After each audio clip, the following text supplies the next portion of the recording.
시간이 되었습니다. 우리 한 주간 하나님께서 베풀어 주신 은혜를 생각하고 또 감사하는 예배 시간 되기를 축복합니다. 우리 같이 사도신경으로 우리의 신앙을 고백하며 예배로 나아가겠습니다. 나는 전능하신 아버지 하나님 천지의 창조주를 믿습니다. 나는 그의 유일하신 아들 우리 주 예수 그리스도를 믿습니다.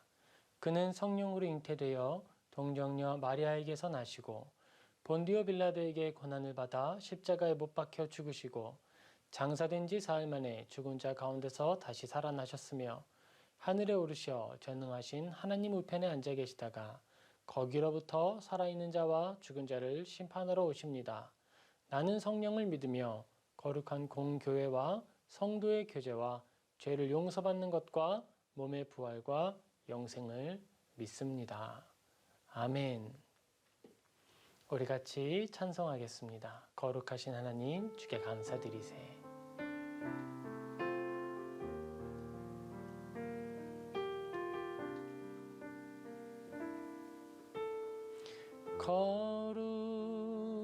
거룩하신 하나님 주께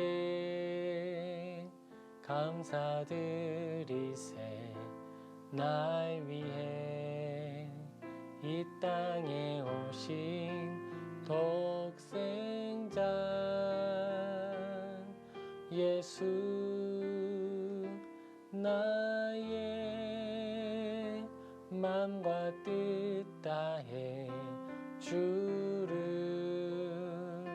사랑합니다. 날 위해 이 땅에 오신 독생자 예수 내가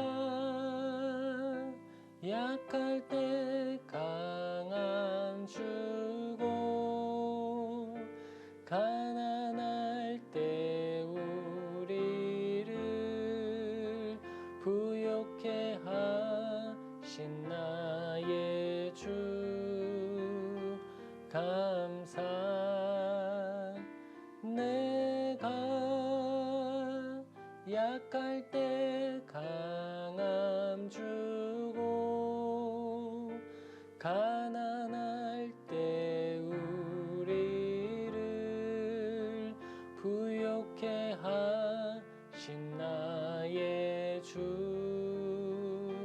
감사. 거룩하신 하나님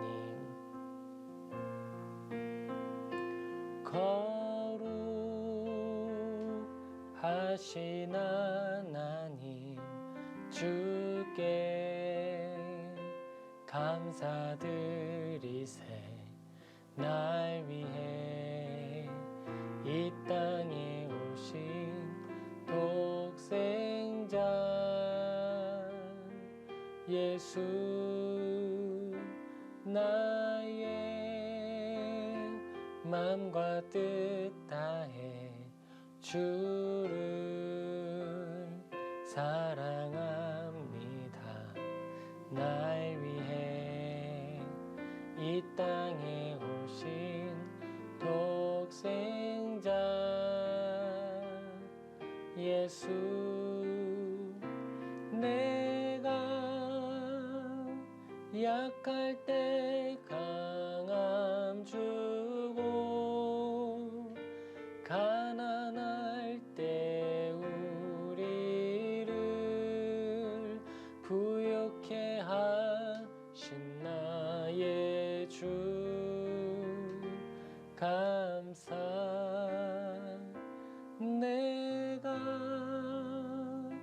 약할 때 강함 주고 가난할 때 우리를 부욕해 하신 나의 주 감사.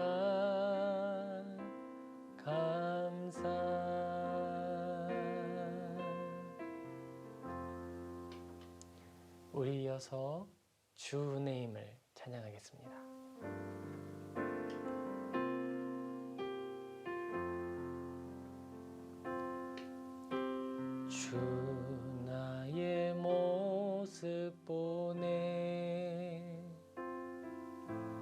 상한 나의 맘 보시네.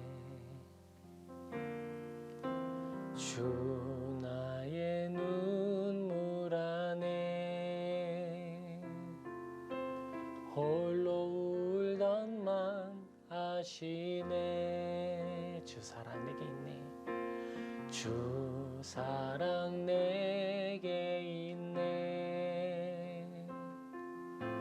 그 사랑이 날 채우네. 주 은혜 내게 있네. 그 은혜로 날 세우네. 세상 소망, 세상 소망 다 사라져가도 주의 사랑은 끝이 없으니 살아가는 이 모든 순간이 주 은혜임을 나는 믿네. 세상 소망 다 사라져가도, 세상 소망 다 사라져가도 주의 사랑은 끝이 없으니 살아가는 이 모든 순간이 주 은혜임을 나는 믿네. 세상 소망 다 사라져가도, 세상 소망 다 사라져가도 주의 사랑은 끝이 없으니 살아가는 이 모든 순간이 주 은혜임을 나는 믿네. 우리 가사를 생각하며 잠시 기도하겠습니다. 우리 기도할 때에는요, 하나님, 우리의 마음을 고치시고 우리가 세상 소망을 따라가는 것이 아니라 주님께 소망을 두고 광야로 나아가게 하여 주옵소서. 우리를 선한 길로 인도하여 주소서라고 우리 같이 기도하며 나아가겠습니다. 주님, 우리가 이 시간 하나님의 은혜를 구합니다. 담대히 주님을 믿고 따르며 그 좁은 길로 향해 가는 그리스도인들이 되게 하여 주시옵소서. 아버지, 바른 것이라면, 올바른 것이라면, 하나님이 기뻐하시는 일이라면 그 일을 우리가 기뻐함으로 순종할 수 있도록 도와주옵소서. 우리의 발걸음을 가볍게 하시고 무릎을 굳세게 하시고 여정 가운데 곤비함이 없게 하여 주시옵소서.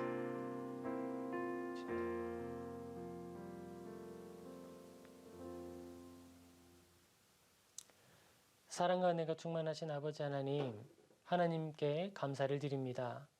우리에게 복된 주일을 허락하여 주시어서 우리가 하나님께 예배를 드릴 수 있습니다. 또한 하나님께서 우리에게 은혜를 베풀어 주시어서 복음이 전파되게 하셨고, 내가 하나님 앞에 온전한 믿음으로 성숙하기까지 교회로부터 보살핌을 받게 하신 것 감사를 드립니다.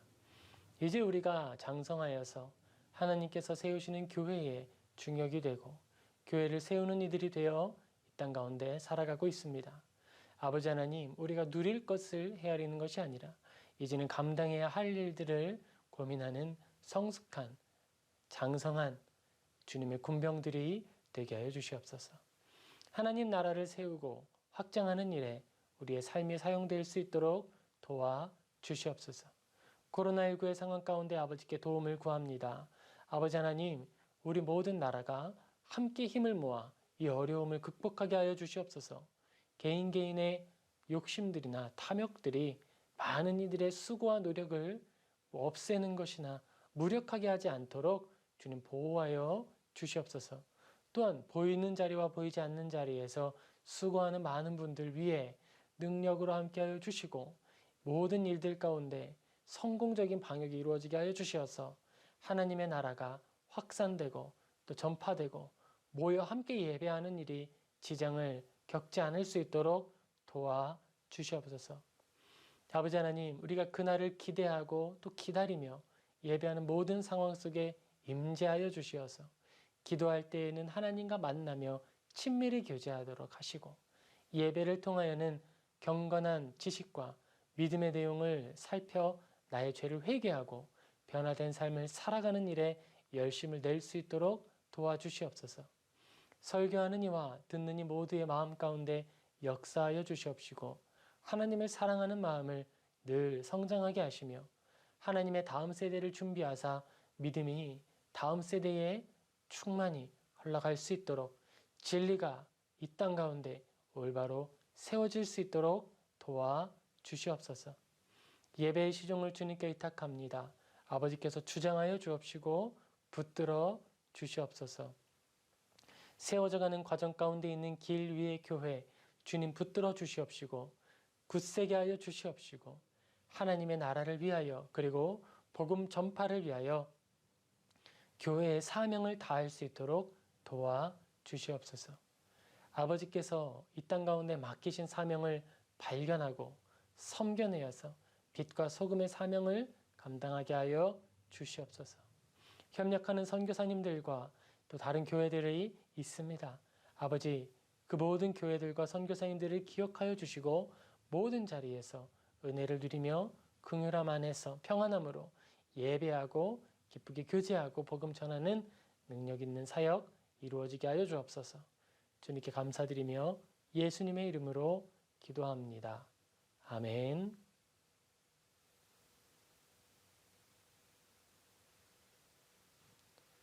할렐루야. 오늘 이 주일에도 주님의 앞에 예배하러 나오신 모든 분들을 환영하고 축복합니다.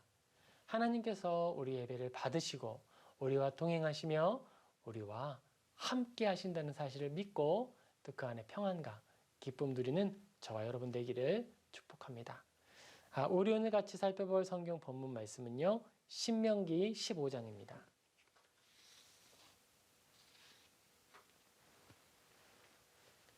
신명기 15장 1절에서 6절 희년의 실행이라는 제목으로 같이 살펴보겠습니다. 신명기 15장 1절에서 6절입니다. 제가 봉독하겠습니다. 매 7년 끝에는 면제하라. 면제의 규례는 이러하니라. 그의 이웃에게 꾸어준 모든 체주는 그것을 면제하고 그의 이웃에게나 그 형제에게 독촉하지 말지니 이는 여호와를 위하여 면제를 선포하였음이라. 이방인에게는 내가 독촉하려니와 내 형제에게 꾸어준 것은 내 손에서 면제하라. 내가 만일 내 하나님 여호와의 말씀만 듣고 내가 오늘 너에게 내리는 그 명령을 다 지켜 행하면 너의 하나님 여호와께서 너에게 기업으로 주신 땅에서 내가 반드시 복을 받으리니 너희 중에 가난한 자가 없으리라. 내 하나님 여호와께서 너에게 허락하신 대로 내게 복을 주시리니 내가 여러 나라에 꾸어줄지라도 너는 꾸지 아니하겠고 내가 여러 나라를 통치할지라도 너는 통치를 당하지 아니하리라. 아멘. 우리가 지금 읽은 신명기 15장에는 빛을 면제해주는 해, 그 특별한 날에 대하여서 설명을 하고 있습니다. 매 7년 끝에는 면제하라. 면제의 규례는 이러하니라. 당연히 우리가 빌려준 것이 있고 빌려준 것에 대하여서 이제 우리가 갚음을 받는 것이죠. 그런데 이스라엘 사람들이 빌려줄 때에 죄송합니다. 빌려줄 때에 그냥 빌려준 것이 아니라 이제 거기에 이자를 받게 됩니다. 이제 우리들이 경제 활동을 하게 되고 또 삶을 살아가다 보면 이런 상황에 많이 들어가게 되죠. 어떻게 보면은 지금 우리가 살아가는 세계에서는 아주 당연한 일이라고 할 수 있습니다. 빌려주고 그리고 그 빌려준 것에 대하여서 다시 이자를 상환하는 것. 그런데 그 이자가 왜 발생하는가에 대해서 우리는 잘 질문하지 않아요. 자, 은행에서 어떤 돈을 빌려받습니다. 그런데 조금 의아할 때가 있었어요. 제가 이제 이사를 가고 집을 얻기 위해서 돈을 준비를 해야 되는데 은행에 찾아갔더니 제가 할 수 있는 게 없는 거예요. 근데 제가 이제 모아놓았던 주택 부금이 있었습니다. 그런데 그 금액만큼을 대출이 가능한 거예요. 이미 내가 가지고 있는 돈이 있는데 내가 저축을 해 두었는데 내가 저축한 돈에 대하여서 돈을 빌리고 거기에 대한 이자를 오히려 내야 되는 거예요. 내가 주택부금으로 넣은 돈에 대하여서 이자가 발생하는 것 전 잘 모르겠던데 내는 것은 또 있는 거죠. 우리들이 가지고 있는 이 경제 구조 이 부분에 대하여서 하나님은 많은 의문을 제기하고 또 지금과 우리들이 가지고 있는 보통의 생각과 하나님의 생각이 다르다는 것을 성경을 통해 알려주십니다. 우리가 이스라엘 사람들 지금 신명기를 보고 있는데요. 이 신명기가 어떤 상황에서 쓰여졌을까요? 신명기는 지금 이스라엘 사람들이 약속의 땅 앞에서 모세에게 설교를 듣고 있는 거예요. 두 번째 당부, 모세가 지금 이제 약속의 땅에 들어가서 그 땅 가운데 이제 삶을 살아갈 이스라엘 사람들에게 설명을 하고 있는 겁니다. 하나님께서 이렇게 말씀하신다. 너희들은 이것을 기억해라 라는 거예요. 모세가 이스라엘 사람들에게 하는 당부는 그런 내용이에요. 하나님께 사랑받는 방법, 하나님께 은혜 얻는 방법, 바로 그걸 이야기하고 있습니다. 하나님을 따르는 사람들이 마땅히 해야 할 일들에 대하여서 이야기한다는 거예요. 이스라엘 사람들은 이집트에 있다가 광야 생활을 한 지 40년이 됐고 지금 이스라엘 사람들은요 청정 상태예요. 그 사람들은요 균등한 게 일반화되어 있습니다. 매일매일 똑같은 양식을 먹고요. 그리고 시간이 지나면 그것은 다 소멸되는 거예요. 축적이라는 게 있을 수 없어요. 한번 저장이라는 것을 경험하는 건 금요일에서 토요일 넘어가는 그 하루. 금요일에는 2배를 만나를 거두게 되고 금요일에도 먹고 토요일에도 먹는 거예요. 하나님은 이것을 교육을 하셨습니다. 반복해서요. 이스라엘 사람들은 월요일에 얻은 것은 월요일에 소비를 다 하고 화요일에 얻은 것은 화요일에 소비를 다 하고 그렇게 얻은 것을 그대로 소모하는 것 그리고 남아있는 것은 썩어 없어지는 것을 경험했어요. 이것은 굉장히 중요한 겁니다. 오늘날 우리에게 이 경험은 생소한 것이기 때문에 그래요. 이스라엘 사람들에게 소비라는 건 무엇이었을까요? 삶을 영위하는 것이에요. 그 삶 자체에 가치가 있고 의미가 있는 겁니다. 만나는 하나님께서 우리에게 주시는 생명 말씀을 의미하는 것이죠. 생명 말씀을 통해 우리가 삶을 살아가는데 그 목적은 말씀 자체에 있는 게 아니에요. 생명에 있는 거예요. 하나님께서 우리에게 주신 생명을 다하는 것, 생명을 연장하는 것, 그리고 그 생명 자체를 얻는 것. 그게 양식의 목적입니다. 우리 같은 경우에 지금 어떻죠? 양식을 얻기 위해서 우리의 삶을 소비하죠. 양식이 목적이 되었고 삶이 수단이 되었어요. 그런데 하나님의 인도하심 아래에서 광야에서 이스라엘 사람들에게 목적은 하나님의 그 나아가는 구름 기둥을 따라가는 삶 그 자체입니다. 우리가 있어 우리에게 삶을 살아갈 때에 우선순위와 또 사용할 도구와 그리고 목적을 구분하는 것은 대단히 중요한 일이에요. 무엇이 우리 삶의 목적인가? 하나님을 따라가는 게 목적입니다. 우리는 하나님을 따라 걸어가는 데에 목적을 두고 가는 거예요. 우리가 하나님을 따라가는 이 일을 위하여서 다른 모든 것들이 수단화되는 거예요. 그런데 수단화할 때는요, 가치 등급이 있었죠. 하나님, 사람, 생물, 무생물.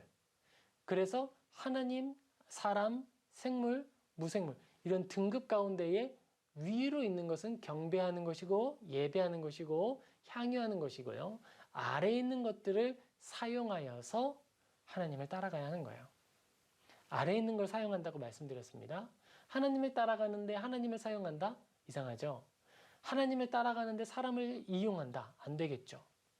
우리가 하나님을 따라가는 일을 합니다 라고 말합니다. 자, 하나님을 따라갑시다. 우리 선교합시다. 막 이래요. 그래 놓고서 말하기를 사람들에게 다 삶을 포기하십시오. 인생의 짐을 내려놓으십시오. 다 접고 무조건 선교지로 달려가십시오. 이렇게 말하면 뭐예요? 잘못된 거죠. 잘못된 거예요. 하나님께서 사람에게 주신 고유성을 훼손하는 거기 때문에 그래요. 사람을 도구하는 거예요. 하나님의 이 일을 하는데 사람을 도구처럼 사용하는 거예요. 그러면 안 되는 거예요. 하나님께서 주신 사명은 하나님께서 그 사람에게 주시는 것이에요. 그걸 막 압박하고 거기에서 협박의 요소들을 붙여서 그렇게 행동하지 않는 게 믿음이 적은 것이거나 어떤 압박감을 느끼는 어떤 경쟁 구도를 만들어서 그걸 하도록 유도하는 것은요, 악한 거예요. 사람의 자율성과 자유의지와 개인의 양심을 핍박하고 억압하고 그걸 제한하는 어떤 요소도 종교성이라는 말로 그걸 합리화할 수가 없습니다. 하나님을 따라가는 것이 인생의 목적이고 그 일을 위하여서 만나가 사용되었어요. 사람은 하나님께서 주신 모든 말씀으로 산다라고 하는 것을 기억하면서 우리가 하나님을 따라가는 것이 인생 제일 가는 목적이고 하나님을 즐거워하고 영화롭게 하는 것이 인생 제일의 목적인데 그 일을 위하여서 하나님이 우리에게 말씀도 주시고 양식도 주시는구나 라고 하는 걸 아는 거예요. 예수님께서 성령님의 인도하심을 따라 광야로 나아가셨을 때 40일을 굶주리셨습니다. 육체적으로 한계에 이르렀다는 것이고 죽음이 그의 곁에 다가왔다는 걸 의미하는 거예요. 그때 예수님께서 사람이 떡으로만 살 것이 아니요 라고 말씀하셨습니다. 그것은 사람에게 정말 필요한 것이 있는데 육체의 양식, 그런 아주 갈급한 상황 속에서라도 우선순위에 있어서 하나님의 말씀이 우선된다라고 하는 거예요. 그런데 하나님의 말씀 자체가 목적은 아닙니다. 도구죠. 하나님께서는 그를 따르는 삶을 살게 하시기 위하여서 그에게 양식을 주시고 말씀을 주시는 거예요.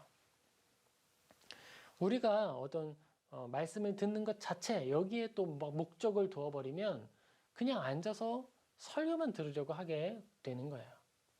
그런데 하나님은 그 인간의 삶에 대단한 관심과 무게를 실어 주십니다. 이런 예를 들면 좋을 것 같아요. 저 같은 경우에는 공대를 나왔고요.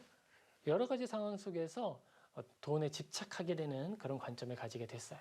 인생의 제일 가는 목적이 무엇입니까? 라고 제가 예수 믿기 전에 제게 질문했다면 돈을 버는 것입니다. 라고 대답을 했을 거예요. 1초의 주저함도 없었을 거예요.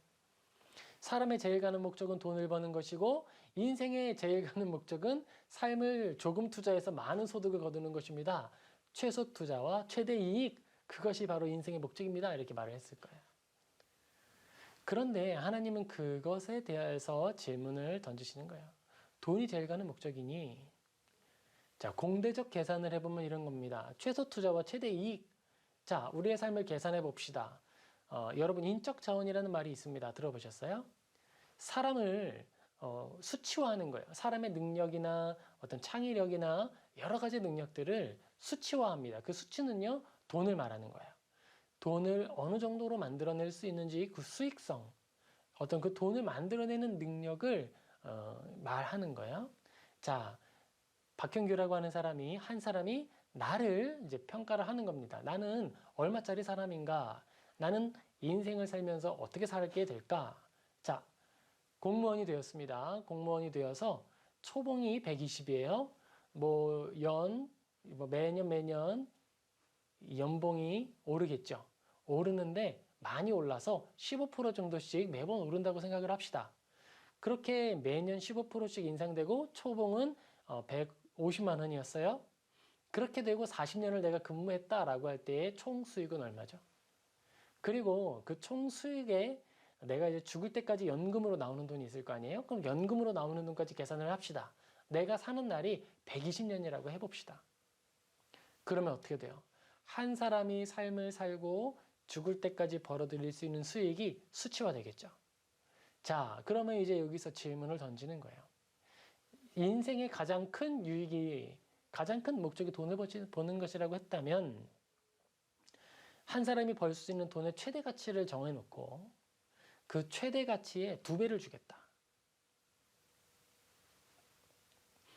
그 2배를 줄 테니까 너 당장 죽어라. 너는 그러면 가장 효율적인 삶을 사는 거야. 사탄이 이렇게 질문을 했다고 해봅시다. 그러면 우리가 흔쾌히 그 거래를 하겠습니까? 아니죠. 왜죠? 그것은요, 이성적으로 생각하거나 자본주의적으로 생각을 해본다거나 아니면 돈을 최고 목적으로 하는 사람의 생각으로 했을 때에는요, 당연한 교환을 해야 되는 거예요. 반박의 여지가 아무것도 없어요. 그런데 우리는요, 알아요. 그렇게 하면 안 된다는 걸. 왜죠? 우리가 그 정해진 수치만큼, 그 2배의 수치만큼 돈을 벌지 못한다 하더라도 생명이 그 돈보다 더 가치 있다는 것을 우리는 인정하기 때문에 그런 거예요. 돈으로 환산할 수 없다는 거잖아요. 인생은. 하나님은 바로 그 부분을 말씀하시는 거예요. 우리의 삶, 우리의 그 삶에 집중해 보자는 거죠. 제가 이제 호주에 갔을 때 청소 일을 했습니다. 30만 원을 들고 호주에 들어갔어요.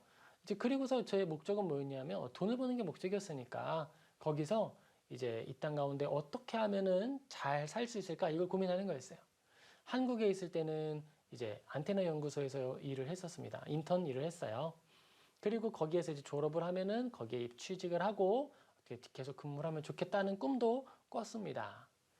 그런데 그렇게 사는데요. 사는 게 좀 독특했어요. 뭐냐면 퇴근은 딱히 정해져 있지 않아요. 아침에 뭐 9시 출근을 해서 뭐 7, 8시까지 근무를 하고요. 형들하고 같이 저녁을 먹고요. 즐거운 시간을 보내고요. 그리고 다시 한번 아침에 출근하는 거예요. 형들 집에서 막 자고 막 그랬어요.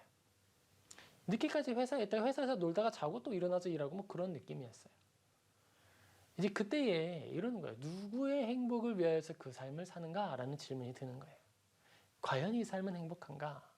그리고 그런 상태에서 이제 어학연수를 위하여서 호주를 가게 됩니다. 그리고 호주에 갔을 때 공부를 하게 되죠. 성경에 대해서 배우기 시작합니다. 그리고 청소 일을 하는 거예요. 아까 30만 원 들고 들어갔다고 했는데 어쨌든 거기서 이제 쉐어라고 해요. 집을 거실을 빌려서 사는데 거실에 빌려서 살 때 한 달에 20만 원 정도씩 월세를 냈어요. 한 집에 6명이 살았어요. 그렇게 해서 돈을 모아서 이제 집 전체 렌트비, 월세죠? 전체 렌트비를 감당을 하고 그렇게 하루하루를 살아가는 거예요.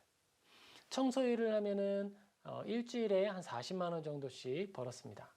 많이 48만 원 정도 벌었던 것 같아요. 그렇게 돈을 벌고 지내면서 일을 하는 거예요.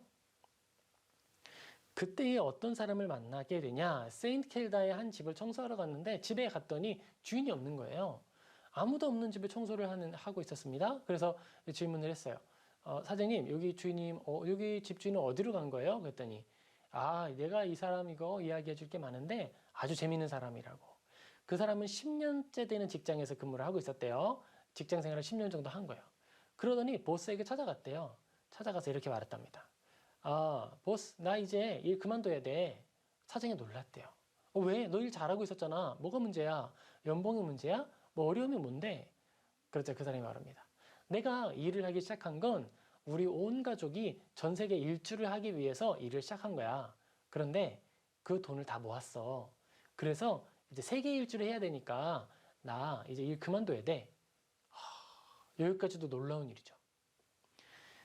우리는 돈을 벌고 직장 생활을 하는 것 자체가 목적이에요.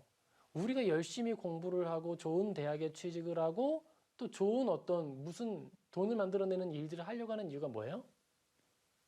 그 직장에 들어가는 것 자체가 목적이기 때문에 그렇잖아요. 누구 어디서 일한대? S 뭐. 누구 어디서 일한대? P 뭐. 누구 어디서 근무하고 있대? 뭐 의사래? 아니면 뭐 다른 일을 한대. 그 일로 벌어들이는 소득 자체에 집중을 하고 그것 자체가 자랑거리가 되고 여러 가지 회자가 되는 거예요. 어떤 곳에 들어가서 많은 가치를 만들어내고 있으면 그의 가치가 높은 것처럼 이해합니다. 그리고 그렇지 않은 사람들에 대해서는 폄하하는 것이죠. 인생의 무게가 하찮은 것처럼 삶의 가치가 없는 것처럼 이야기를 하는 거예요.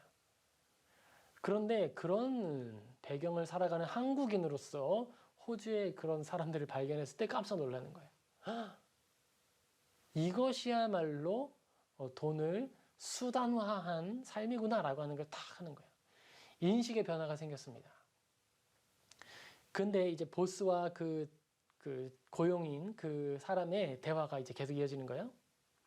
사장이 말합니다. 아, 그래? 너 그렇게 된 거였구나. 알았어. 그러면 너 휴가를 줄게. 3개 일주 하는데 얼마나 걸려? 그러자 이제 말합니다. 한 4달, 5달 걸리지.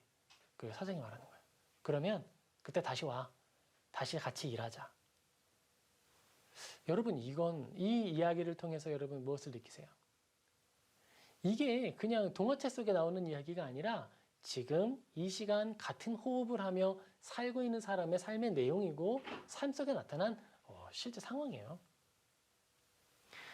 우리의 삶은 우리의 목적은 무엇인가? 라는 거예요. 인생의 목적은 무엇인가? 어떤 사람은 우리 가족 모두와 손잡고 세계 일주를 하는데 목적을 두고 10년을 투자하는 거예요. 그럼 우리는요? 그리스도인인 우리는 어떻죠? 우리는요, 인생의 목적은 하나님을 바르게 예배하는 거예요.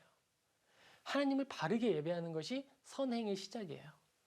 왜냐하면 사람이 지어진 본래의 목적에 맞게 삶을 사는 것이기 때문에 창조주에 대한 선행이 되는 거예요. 창조주에 대한 선행입니다. 그리고 하나님을 예배하는 것이 선행인 이유가 또 있어요. 하나님을 예배하는 것을 하나님이 어떻게 설명해 주셨죠? 마음과 뜻과 힘을 다해 여호와 하나님을 사랑하라. 그리고 그와 같이 너의 이웃을 너의 몸과 같이 사랑하라. 하나님을 예배하는 것과 우리의 이웃을 사랑하는 것은 분리될 수 없어요. 하나님을 사랑하는 것은 이웃을 사랑하는 삶의 실천을 통해 표현되니까. 그러니까 하나님을 사랑하는 것이 인생의 제일 가는 선행이다라고 하는 말은 합당한 거예요. 믿지 않는 사람들의 눈으로 봤을 때는 다른 사람들에게 선을 베푸는 것만 선행으로 카운트되죠. 하지만 믿음의 눈으로 보았을 때는 그가 그런 삶을 살기 위해 먼저 했던 것, 바른 예배, 하나님의 말씀에 내 삶을 비추어 내는 것, 거기서부터 선행이 시작됐다라고 평가할 수 있는 거예요. 사람의 제일 가는 목적은 하나님을 영화롭게 하고 하나님을 영원토록 즐거워하는 것이에요. 그 일을 위하여서 하나님이 베풀어 주신 모든 것과 생물에 해당하는 것, 피조물, 그리고 무생물에 해당하는 것은 사용하는 거예요. 돈은요, 생물입니까? 아니죠. 생물에 해당하는 것보다도 하위 개념의 무생물인 돈이 들어가는 거예요. 사람이 있습니다. 사람은 존귀한 대상이에요. 사용하면 안 돼요. 그리고 그 아래에 생물이 있습니다. 생물은 사람이 사용할 수 있어요. 하지만 무생물을 대하는 것처럼 하면 안 되는 거예요. 거기에는요, 절제와 자비도 함께 있어야 하는 거예요. 하나님께서 쉼을 명령하실 때 사람만 쉬라고 하지 않았어요. 사람도 쉬고 생물도 쉬는 거예요. 그 땅에 살고 있는 소도 쉬고 말도 쉬는 거예요. 그리고 밭도 쉽니다. 밭에 살고 있는 식물까지도 쉼을 누리는 게 하나님이 말하는 안식의 개념이에요. 모든 피조물의 포괄적인 것이죠. 하나님은 바로 그 일을 이루어 가시는 거예요. 너희들의 삶이 나의 관심이다.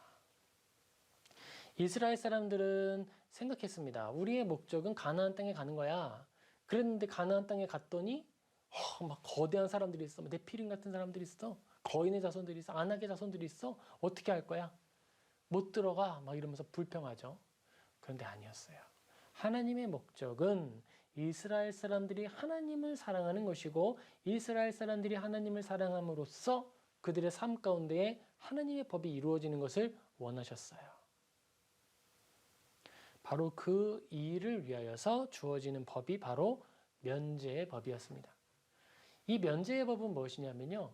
우리에게 당연한 것을 포기하게 함으로써 그 가치를 드러내는 거예요. 그냥 휙 던져버리는 것을 통해 우리는 이거 정말 무가치한 것이구나 라고 하는 걸 시각적으로 확인하는 것이고 또 우리의 행동을 통해 그걸 결단해내는 거예요. 면제의 규례는 이러하니라. 우리가 마땅히 요구해야 할 수 있는 어떤 내용들을 포기하는 거예요. 하나님께서 주시는 법들은 대부분 재정적인 것, 소득을 늘리는 것에 대해서 많이 이야기하시는 것이 있습니다. 고아와 과부를 위하여서 마땅히 많이 가진 자들이 포기하라고 이야기하는 거예요. 자, 여기까지 이야기하면서 우리 한 가지 또 짚고 넘어가야 될 것이 있습니다. 그러면 하나님께서 보편소득을 이야기하는 것인가? 라는 거예요. 그렇지는 않아요. 하나님은 자유경쟁 체제를 분명히 사용하십니다. 사람은요, 하나님 앞에서 모든 것을 늘 균등하게 얻는 것은 아니에요. 3절을 한번 보겠습니다. 3절에 이렇게 기록이 됩니다. 이방인에게는 내가 독촉하려니와 너의 형제에게 구워준 것은 내 손에서 면제하리라. 이것은 하나님께서 주시는 인간성의 그 본성의 규례를 보시고 그 한계를 인정하면서 주시는 거예요. 이것은 사실 불완전한 내용이고 예수님 때에 완성이 됩니다. 다음 절 4절 5절 붙어 있죠. 내가 만일 너희 하나님 여호와의 말씀만 듣고 내가 오늘 내게 내리는 명령을 다 지켜 행하면 너희 하나님 여호와께서 너에게 기업으로 주신 땅에서 내가 반드시 복을 받으리니 너희 중에 가난한 자가 없으리라. 6절 너희 하나님 여호와께서 너에게 허락하신 대로 너에게 복을 주시리니 내가 여러 나라에 꾸어줄지라도 너는 꾸지 아니하겠고 내가 여러 나라를 통치할지라도 너는 통치를 당하지 아니할지리라. 7절입니다. 내 하나님 여호와께서 내게 주신 땅 어느 성읍에서든지 가난한 형제가 너와 함께 거주하거든 그 가난한 형제에게 내 마음을 완악하게 하지 말며 내 손을 움켜쥐지 말고 반드시 너의 손을 그에게 펴서 그에게 필요한 대로 쓸 것을 넉넉히 꾸어주라, 내어주라 이렇게 되어 있습니다. 하나님께서 다스리시는 그 나라가 되면은 모든 사람이 돈을 똑같이 벌 것이다 이런 것이 아니라 그 땅 가운데 하나님이 다스리는 나라일지라도 가난한 자도 있고 부유한 자도 있을 것이다 라고 말을 하는 거예요. 그리고 어떤 사람들은 부자가 되고 어떤 사람들은 경제활동을 통해서 동족을 자기의 노예로 삼을 수도 있고 다른 사람들의 밭을 자기의 소유로 삼을 수도 있어요. 그런데 그게 고착화되도록 하지는 않으시는 거예요. 사람의 자유경쟁, 그 노력한 만큼 소득을 얻는 그 구조가 하나님이 만들어 놓으신 법 밖으로 벗어나서 타락해서 다른 사람들을 억압하고 그리고 이익을 독점하는 방식으로 탐욕으로 변질되지 않도록 하는 겁니다. 여러분, 사람은요, 탐욕에 의해서, 아니, 욕구에 의해서 움직이는 존재예요. 그런데 그 욕구는 선한 겁니다. 본래 그것은 중립적인 거예요. 그런데 죄는 욕구를 타락시켜서 탐욕으로 바꿔요. 하나님께서 우리에게 주신 선한 욕구들은 우리의 행동을 자극하고 더 나은 행동을 위하여 노력하게 만들어줍니다. 그런데 거기에서 조금 더 나아가면 탐욕으로 바뀌는 거예요. 이런 거죠. 하나님께서 우리에게 자손을 얻고자 하는 것, 그리고 성의 기쁨, 남자와 여자가 한 몸이 되는 큰 기쁨을 허락하여 주셔서 사랑하게 되고 또 함께 기쁨을 누립니다. 여기까지가 하나님이 주신 욕구의 선용이에요. 그리고 그 안에서 결혼이라는 제도 안에서 올바른 방식으로 아름다운 가정이 형성되고 생명이 많아지죠. 생명이 더 풍성해지는 거예요. 그런데 여기에 탐욕이 들어가서 죄가 들어가서 이 욕구가 변질되면 하나님이 주신 가장 선한 생명을 얻는 방법인 연합이 돈을 버는 수단이 되는 거예요. 그게 뭐예요? 매춘이죠. 탐욕으로 변질되는 순간 그것은 죄가 되는 거예요. 종교도 마찬가지입니다. 하나님을 올바르게 예배하는 것, 하나님이 주시는 바른 가르침 안에 한 사람이 독립된 인격으로 어떤 제한도 받지 않으면서 충분한 선을 행할 수 있도록 자극을 받고 충분한 선을 행하면서 하나님께 영광을 돌리도록 가르쳐주고 위로해주고 격려해주는 것, 그게 하나님이 주신 진리의 기능이에요. 그런데 여기에서 사람들에게 면죄부를 팔고 자기의 어떤 큰 성당을 짓기 위하여서 면죄부를 팔고 그들을 얽매는 교리, 연옥의 교리를 만들어서 두려움에 빠지게 만든다. 너희들 그렇게 행동하면 다 지옥에 가게 되고 너희들의 자녀들이 일찍 죽었지 걔네들 다 연옥에 들어가 있고 너희들이 우리에게 1,000만 원, 100만 원, 1억을 주지 않으면 그들은 연옥에서 빠져나올 수가 없다라고 억압하고 그들의 양심을 제한하고 그것을 이용하려고 하는 순간 탐욕으로 변질되는 거예요. 우리에게 주신 재정을 만들어내는 능력, 그것도 은사입니다. 투자를 하고 또 아니면 육체가 튼튼해서 이삿짐을 잘 날라요. 아주 그냥 번쩍번쩍 들어서 잘 나르는데 그 일을 하면 돈을 얻어, 수익을 얻어. 이것은 다 재능에 해당되는 거예요. 어떤 사람은 칼을 엄청 잘 써. 그냥 휘두르기만 하면 다 죽는데 그 일을 선한 방식에 사용합니다. 칼로 사람을 죽이는 것이 아니라 억제적인 능력을 사용해서 범죄를 억제하고 여러 사람들이 감당하지 못할 폭력을 막아섬으로써 안전을 도모하고 이런 방식으로 사용하는 것을 통해 만들어가는 거예요. 그런데 이 폭력을 다른 사람들의 것을 갈취하고 다른 사람들의 재정을 뜯어내는 일에 그것을 사용한다. 그러면 어떻게 되는 거예요? 악한 것이 되는 것이죠. 하나님이 주신 선한 것을 선하게 사용할 수 있도록 하는 거예요. 그리고 하나님께서 특별히 돈에 대해서만큼은 이렇게 강제적인 규제를 통하여서 뭘 하라고 하세요? 분배에 대해서 이야기를 하는 거예요. 이스라엘 사람들이 광야에 들어가서 오랜 시간 훈련받았던 것은요, 내려놓음이었어요. 우리가 모든 소득, 모든 이익, 우리가 입을 것, 먹을 것이 해결되는 상황이라면 우리가 가지고 있는 어떤 재정도 소용이 없구나.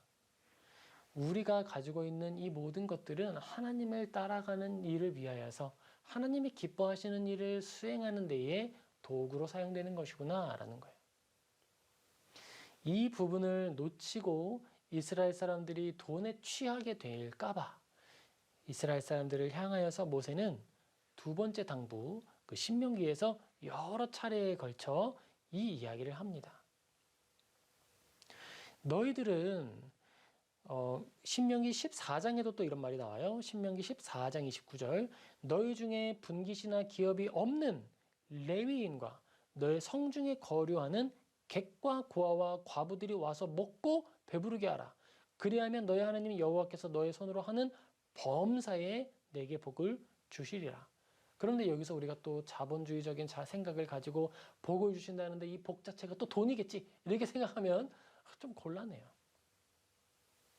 말씀드렸다시피 돈은 수단이고 목적이에요. 복이라고 하는 건 어떤 목적 자체를 말하는 것인데 가족의 평안, 우리가 함께 누리는 기쁨의 증대 이런 것들을 생각하는 거예요. 사람이 원래 부패하였고 영혼이 워낙에 왜곡되었기 때문에 이런 부분들도 하나씩 해소해 나가는 거예요. 자, 하나님께서 주시는 절제의 법, 그것이 뭐예요? 면제의 법이다 라고 했습니다. 우리가 은행에 가서 내가 마땅히 내가 은행에 저축을 하고 있음에도 불구하고 다시 대출을 받아야 되고 거기에 이자를 또 납입을 해야 되는 이런 부조리한 상황들. 그러면 은행은 어떤 노동을 하면서 수익을 만들어냅니까? 그들이 일하는 사람들의 노동이 농부의 수고함과 무엇이 다릅니까? 자본주의라고 하는 책을 이제 살펴보고 자본주의에 대해 설명하는 책들을 이렇게 보면 이자의 근거에 대해서 이렇게 말을 하더라고요. 우리가 가지고 있는 소득이 저장 가능하게 됐을 때 그걸 보관하는데 그런데 그것이 시간에 따라서 자연 증대되는 것이 있다. 자연 증대되는 것의 그 수익, 기대 수익만큼을 이익으로 이렇게 추징하는 것이다. 이렇게 가져오는 것이다라는 거예요. 그런데 여기서 자연 발생하는 이익이라고 하는 것은요. 밭에 씨앗을 뿌리면 자라나는 것, 거기에는 다른 자본이 들지 않잖아요. 햇빛, 바람 이런 것들이잖아요. 그러니까 시간과 자연이라고 하는 것을 이자의 근거로 삼는다는 거예요. 여러분, 하나님께서 만나를 매일 내려주셨기 때문에 그들에게 금이 쓸 데가 없었어요. 마찬가지로 이렇게 생각을 해봅시다. 하나님께서 논밭에 아무것도 소득을 주지 않으시는 거예요. 그럼 어떤 일이 발생할까요? 금이 아무리 많아도 쌀을 살 수가 없어요. 그것은 만들어낼 수 있는 가치가 아니거든요. 사람이 금을 사용해서 만들어낼 수 있는 가치가 아닙니다. 하나님께서 그 모든 가치의 근간을 허락하시는 거예요. 햇빛을 통해서, 바람을 통해서, 낮과 밤을 통해서, 그의 섭리하심을 통해서 우리에게 돈을 값싸게 주고 얻을 수 있는 먹을 것을 허락해 주시는 것이고, 우리가 생명을 안락하게 그리고 평안함을 누리면서 그 다음에 기쁨은 무엇일까라고 고민할 수 있는 환경을 만들어 주시는 거예요. 하나님이 그 모든 걸 허락하여 주지 않으셨다면 아무것도 있을 수 없는 거예요.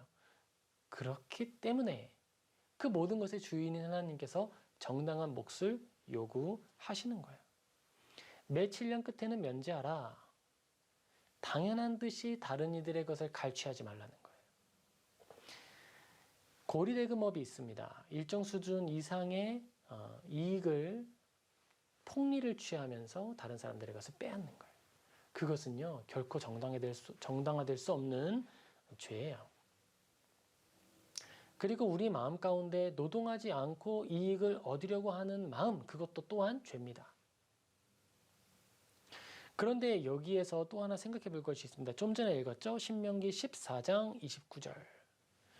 분깃이나 기업이 없는 레위인과 성중에 거류하는 객과 및 고아와 과부들이 와서 먹고 배부르게 하라.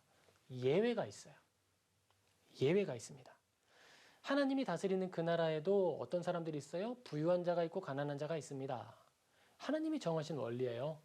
한 사람이 10사람에게 하나씩 나눠주는 게 아니라 10사람 중에 한 사람에게 13개를 주고 나머지 9사람에게는 하나도 안 주실 수 있는 거예요. 왜냐하면 그 일을 통해서 하나님의 마음을 알게 하시기 때문에, 하나님의 원리가 이 땅에 존재할 수 있기 때문에, 내가 배부르고 너도 배부르면 나눌 필요가 없어요. 이 땅 가운데 나눔이라는 게 존재할 수가 없어요. 얘도 죄지었고 쟤도 죄지었으면 긍휼이 있을 수가 없습니다. 나눔과 섬김, 긍휼과 공의, 정의, 그 모든 것들이 나타나도록 만들어 두신 거예요.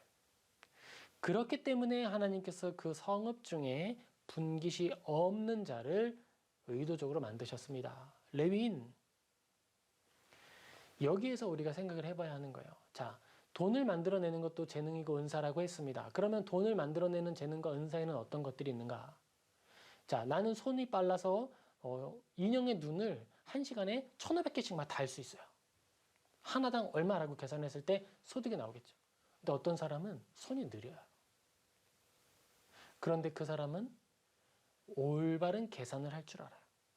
사실 은행이 소득을 얻는 이유가 그들이 바른 계산을 잘 하기 때문 아니겠어요? 그들이 많은 노력을 해서 공부하고 많은 수고한 것에 대하여서 값을 지불해 주는 거죠. 너희들이 이 재정을 올바르게 보관하고 바를 때에 따라 내어주기를 원한다. 그것을 위해서 우리가 너에게 소득을 보장한다. 이런 사회적 합의 속에서 그들의 연봉이 책정이 되고 그들이 그 일, 섬길 수 있는 일을 하는 거잖아요. 마찬가지입니다. 레위인들도 하나님의 뜻 안에서 그들의 일을 하는 거예요. 무슨 일이죠? 하나님의 예배를 주관하는 일이에요. 고아와 과부는요. 자신의 몫이 없는 사람들은요. 그 땅 가운데 동거인으로 머물러 주는 것이 그들이 하는 일인 거예요. 하나님이 살아계시다면 왜 장애인을 주십니까? 장애를 가지신 분들을 왜 두십니까? 라고 하는 거예요. 하나님이 그들과 함께 더불어 살으라고 주시는 거예요. 교회 안에는 긍휼이 무조건적으로 필요한 사람들이 존재합니다. 거기에 뭐 얼마큼 투자를 해야 되고 우리가 그러면 투자 대비 이익이 얼마고 그런 것은요 생각하는 거 아니에요. 교회가 교회로서 존재하는 데에 필요하기 때문에 그들이 지체로 함께하는 겁니다. 교회는요 그분들이 함께하여 주실 때 감사합니다 라고 그들의 존재 가치를 존중해 줄 알아야 하는 거예요. 그들이 있음으로써 공동체의 건전성을 확인하게 되는 거예요. 공동체가 연약한 지체들을 넉넉히 포용하고 있는가? 공동체가 연약한 이들을 사랑하고 있는가? 그들을 함께 안아주고 있는가? 교회의 지체로서 마땅히 감당해야 할 의무에 대하여서 면제해 줄 수도 있는 거예요. 그러니까 돈에 대하여서 돈을 면제해 주는 것뿐만 아니라 우리가 공동체로서 너그럽게 해주는 어떤 여유, 그 공간들을 이야기하는 거예요. 하나님이 자본주의를 배척하는 것이 아니라 자본주의를 세워주시는데 자본주의만으로는 이루어질 수 없는 신적 영역이 그에 함께 한다는 거예요. 보이지 않는 손, 어떤 그 긍휼, 보이지 않는 손이라고 하는 것은요 선한 마음, 양심이에요. 양심에 의한 분배, 자발적 분배와 자발적 내려놓음이 그 사회의 불균형을 해소하게 되는 거예요. 그리고 그 일을 위하여서 수고하는 자 레위인이 있는 겁니다. 선생님들은 어떤 창조적인 일을 하는 것이죠? 선생님들은요, 그들은 이 일을 해서 뭔가 수공예를 해서 아니면 밭일을 해서 뭔가 수확을 거두는 사람들이 아니에요. 사람들을 교육하고 이 땅 가운데 올바른 사람들을 세워가는 일을 하는 거예요. 그 일을 위하여서 국가가 그들을 고용하고 그들에게 이익을 나누어줘서 생활할 수 있게 해주는 거잖아요. 이 나라의 지성이 흔들리지 않고 나라의 근간이 흔들리지 않고 사람이 사람답게 살 수 있도록 하기 위하여서 교육을 장려하는 겁니다. 교육을 위해서 그들은 일을 하는 것이고 그걸 수익 활동으로 받아들이는 것이죠. 레위인도 마찬가지예요. 레위인도 그 안에서 하나님의 일을 하면서 소득을 얻습니다. 그런데 놀라운 건 이런 거예요. 그러면 레위인은요, 어떻게 하면 부유를 하게 될 수 있을까요? 하나님을 아는 지식과 하나님 경외하는 사람들이 그 땅 가운데 많이 나타날 때에 비로소 부유할 수 있어요. 성경에 레위인들이 그 직을 버리고 포기하고 다른 일을 떠나갈 때가 있어요. 일을 포기해버려요. 예배 안 드려요. 예배 안 드리고요. 그냥 어디 가서 종살이를 하든지 밭을 갈든지 그러는 거예요. 내가 레위인이라는 이름은 있지만 나 레위 일은 하지 않습니다. 라고 말하는 사람들이 나타나요. 언제죠? 부패하여서 아니면 그 땅 가운데 하나님을 섬기는 자들이 없어져서 멸절되다시피 해서 하나님을 아무도 찾지 않을 때. 그때 레위인들은 고아와 과부들은 아무런 소득이나 이익이나 돌봄을 얻지 못하게 되는 거예요. 하나님의 뜻을 전하고 하나님의 마음을 드러내어서 많은 사람들의 마음속에 하나님을 바라보도록 하고 올바른 진리를 사모하도록 하는 일이 레위인의 역할이고 그 일을 통하여서 이 땅 가운데 여백이 생겨난다는 거예요. 지성의 영역에서 이룰 수 없는 그냥 어떤 이익 창출을 위한 노력으로는 채워지지 않는 긍휼의 영역이 올바른 복음 전파와 복음의 실행과 성례의 실행을 통해 나타나게 된다는 거예요. 마태복음 5장 이렇게 기록이 됩니다. 17절. 내가 율법이나 선지자를 폐하려 온 줄로 생각하지 말라. 폐하려 온 것이 아니요 완전하게 하려 함이라. 진실로 너희에게 이르노니 천지가 없어지기 전에는 율법의 1.1획도 결코 없어지지 아니하고 다 이루리라. 그러므로 누구든지 이 계명 중에 지극히 작은 것 하나라도 버리고 또 그같이 사람을 가르치는 자는 천국에서 지극히 작다 일컬음을 받을 것이요 누구든지 이를 행하며 가르치는 자는 천국에서 크다 일컬음을 받으리라. 하나님께서 이 일을 하실 때에 맡기시는데 그 일을 감당하는 사람도 있는 거예요. 가르치는 사람이 있는 거예요. 근데 가르치는데 교육 공무원은 사람이 살아가는 데에 일반적인 일들을 가르치죠. 사람을 사회화시키는 일을 가르치게 됩니다. 그런데 어떤 사람들은 다른 걸 가르쳐요. 뭐예요? 하나님의 계명을 가르치고요. 하나님의 마음을 가르쳐서 그들이 하나님의 계명을 따르도록 하는 거예요. 그 일을 하는 사람들이 어떤 사람들이에요? 직분자들이죠. 교회의 직분자들. 그러면 우리들이 열심히 가르치는 일이 경제활동을 하지 않는 것이냐? 아니죠. 그것 자체가 가장 훌륭한 하나님의 일을 감당하는 일이 되는 거예요. 여기에 목적이 있는 것은 아니에요. 이것은요, 수단이 되는 거예요. 그것은 우리 하나님의 일을 향하여서 정진하는 거예요. 그리고 그 일을 위하여서 우리는 또 삶을 영위해 가는 것입니다. 목회자의 삶이라는 부분도 우리가 함께 생각을 해봐야 되는 거고, 사람이 수익 활동을 하는 것과 수익 활동을 통해서 얻는 소득을 통해 가정을 함께 이루어가는 것을 또 다시 한번 생각해 보아야 하는 거예요. 오늘날 코로나를 통해 우리가 가정 안에서 생활을 하고 있습니다. 여기에서 우리가 함께 생각해 보게 되죠. 가족이란 무엇인가? 가장은 어떤 사람인가? 아빠는 뭐 하는 사람인가? 코로나가 있기 전에 아빠는 어떤 사람이에요? 애들 자고 있을 때 출근하고 잠들면 퇴근해서 들어오고. 공감하지 못하시는 분들이 있을지 모르겠어요. 그런데 최소한 제가 경험했던 직장 생활에서는 그게 아빠였어요. 아빠를 볼 수가 없어. 아빠는 일하는 것이 그것이 목적인지 수단인지 생각할 겨를이 없어요. 가정 안에서 퇴사를 하고 가정 안에 돌아왔을 때 내 자리가 없어요. 아빠는 가정 안에 원래 공간이 없는 사람이었으니까. 아빠는 돈 벌 때에만 가치가 있고 집에 오면 불편한 사람이 돼버리는 거잖아요. 우리가 보통 알고 있었던 코로나 이전에 직장 생활을 하는 가장, 남자 가장의 역할과 그리고 결말 아니었습니까? 하나님께서는 그 땅 가운데 들어갈 이스라엘 사람들을 모세를 통해 가르치시면서 이야기하시는 거예요. 무엇이 목적이고 무엇이 수단인지 분별하라. 내가 만일 너희 하나님 여호와의 말씀만 듣고 내가 오늘 내게 내리는 그 명령을 다 지켜 행하면 네 하나님 여호와께서 너에게 기업으로 주신 땅에서 내가 반드시 복을 받으리니 너희 중에 가난한 자가 없으리라. 가난한 자가 그 땅 가운데 존재하는데 어떻게 없어지는 거죠?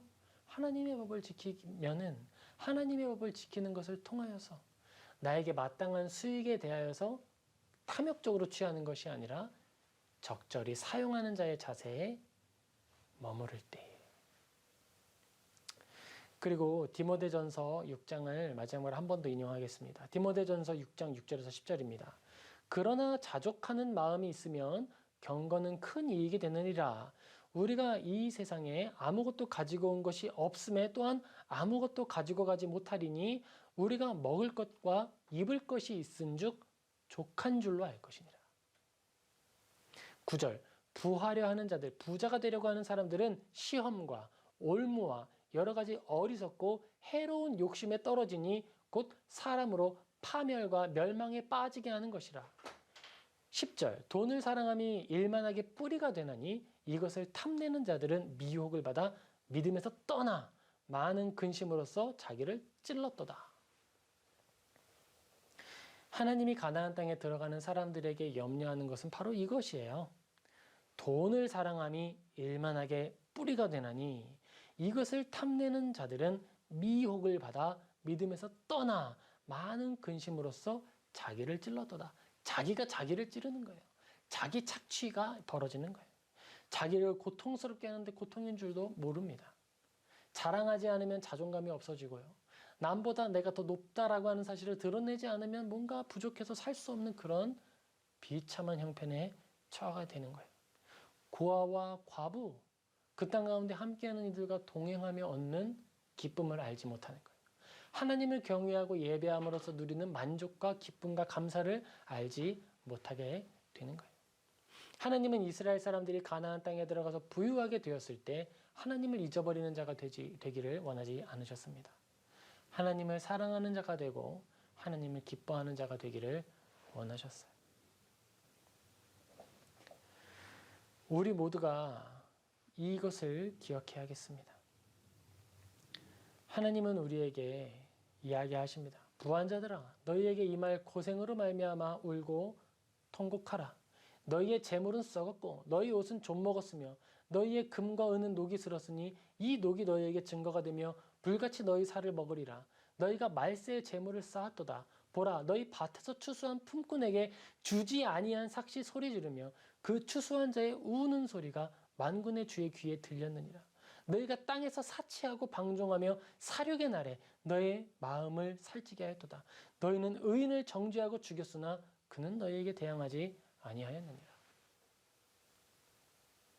하나님은 부유함에 대하여서 그것 자체를 죄라고 이야기하시는 분이 아닙니다.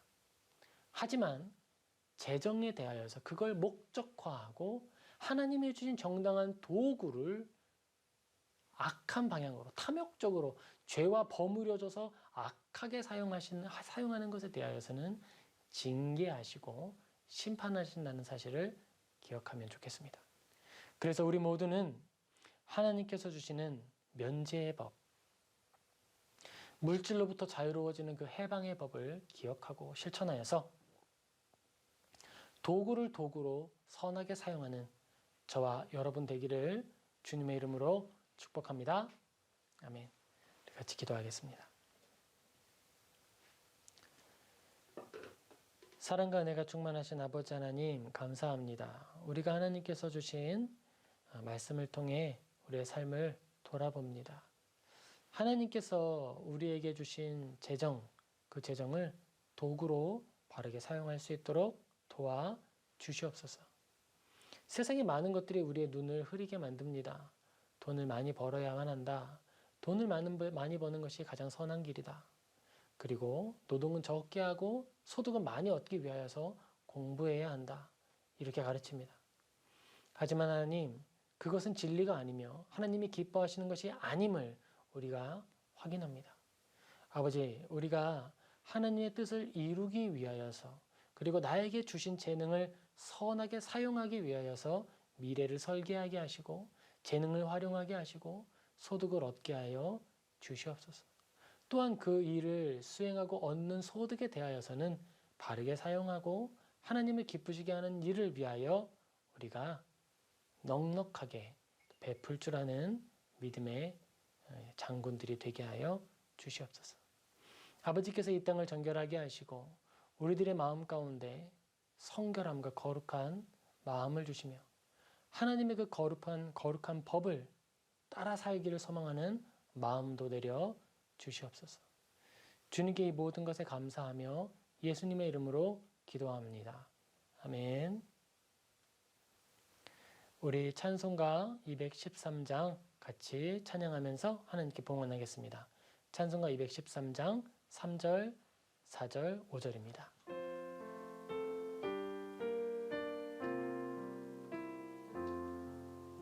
나의 음성 들으니 주여 받아주셔서 주의 진리 말씀만 전파하게 하소서. 나의 보화 드리니 주여 받아주셔서 하늘나라 위하여 주 뜻대로 쓰소서. 나의 시간 드리니 주여 받아주셔서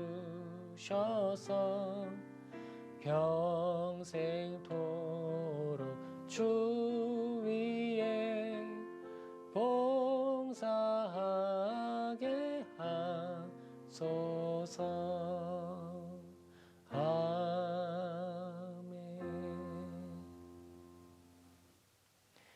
기도하겠습니다. 사랑과 은혜가 충만하신 아버지 하나님, 우리에게 생명 주심에 감사를 드립니다. 우리가 살아있을 수 있도록 호흡을 주장하시고 내가 행복함을 누리도록 가정과 모든 환경을 허락하여 주심에 감사를 드립니다. 아버지 하나님께서 나에게 재능을 주셔서 우리가 그 재능을 통해 소득을 얻었음에 이 모든 것이 주님의 것임을 고백합니다.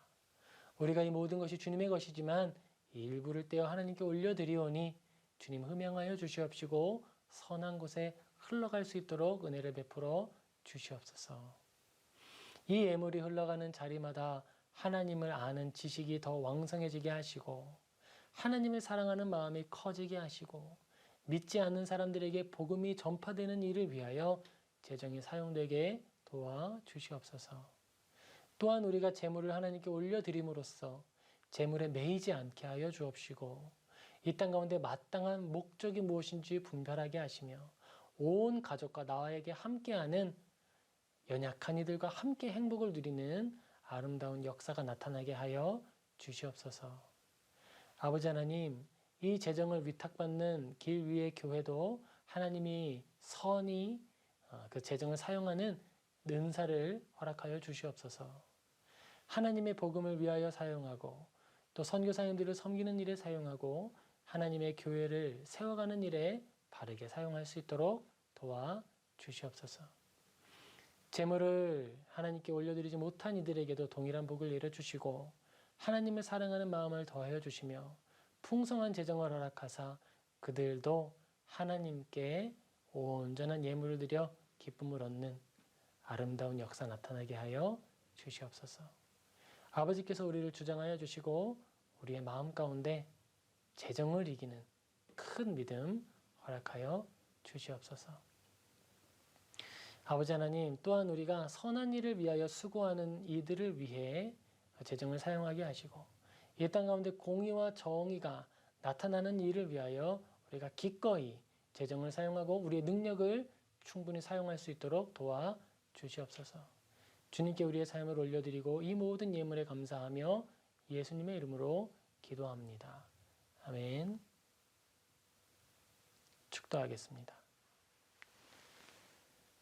이제는 주 예수 그리스도의 은혜와 하나님의 사랑과 성령의 교통하심이 이제 하나님의 말씀을 듣고 목적과 수단을 분별하는 모든 이들의 머리머리 위에 이제부터 영원토록 항상 함께 있을지어다. 아멘.